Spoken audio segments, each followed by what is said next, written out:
นี่คือปัญหาใหญ่ของหลายๆบริษัทเลยก็ว่าได้ของเรื่องคุ้มครองหรือบริหารบุคลากรในองค์กรเพราะว่าจะเป็นเข้าเวียกออกเวียกการลาพักการขอโอทีและการคิดรายเงินเดือนในแต่ละเดือนมีความยุ่งยากปัญหานี้จะหมดไปถ้าทานใช้ระบบจากทางบริษัทสวรรค์สมจำกัดของพวกเขาเพราะพวกเขาให้บริการระบบ HR Solution ครบวงจรจบในบอนเดียวด้วยแอปเดียวใช้ง่ายสะดวกสบายเพียงแต่ใช้โทรศัพท์สมาร์ทโฟนบ่จำเป็นต้องซื้ออุปกรณ์เสริมระบบประมวลผลอย่างมีประสิทธิภาพสูงสามารถวัดได้อย่างแม่นยำตอบโจทย์ทุกการใช้งานของนาเวียแบบออนไลน์และติดตามรายงานแบบเรียลไทม์ใช้ง่ายบ่ยุ่งยากประหยัดเวลาประหยัดเจียประหยัดงบไปได้หลายระบบ HR Solution ของพวกเขาจะมีฟีเจอร์หลักดังนี้ลงเวลาเขาออกเวียด้วยระบบ GPS หรือ Beacon พนักงานสามารถขอลาพักขอเฮ็ด OT และขอเปลี่ยนการเฮ็ดเวียด้วยตัวเองได้โดยผ่านการขอออนไลน์และหัวหน้าอนุมัติผ่านออนไลน์การจัดการการเฮ็ดเวียบ่ว่าจะเป็นกะเช้า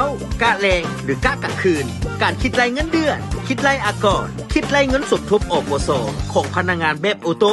สามารถกำหนดจ่ายเงินเดือนได้หลายกว่า30ธนาคารทั่วโลกระบบรายงานรีพอร์ตแบบเดียวไทม์หลายกว่า40รูปแบบและระบบนี้มีผู้ใช้จริงหลายกว่า 3,500 บริษัททั้งในประเทศลาวประเทศไทยและประเทศอาเซียนนอกจากนี้แล้วระบบยังมีหลายฟังก์ชันให้เลือกใช้เช่นการขอใบยั่งยืนเงินเดือนออนไลน์การขอเบิกค่าใช้จ่ายออนไลน์การบันทึกทรัพย์สินของบริษัทที่พนักงานนำใช้อยู่และอื่นๆอีกหลายอย่างบอกได้เลยว่าระบบนี้จะช่วยให้บริษัทของท่านมีประสิทธิภาพและยกระดับพนักงานของท่านให้มีคุณภาพขึ้นที่สำคัญของระบบนี้ยังสามารถสร้างผลประโยชน์ให้กับหลายฝ่ายบ่ว่าจะเป็นพนักงานหัวหน้าสายงานและองค์กรโดยเฉพาะแม่นเฮ็ดให้ประหยัดงบในการซื้อเจี๊ยซื้อหมึกประหยัดเวลาลดผ่อนภาระเวียกหลายสามารถเอาเวลาไปโฟกัสกับการวางแผนกลยุทธ์และการพัฒนาทีมงานได้หลายขึ้นเปลี่ยนการเฮ็ดเวียกที่ซับซ้อนและซักซ้าให้กลายเป็นง่ายได้และว่องไวผ่านปลายนิ้วซึ่งจะช่วยสร้างสภาพแวดล้อมในการเฮ็ดเวียกให้ดีขึ้น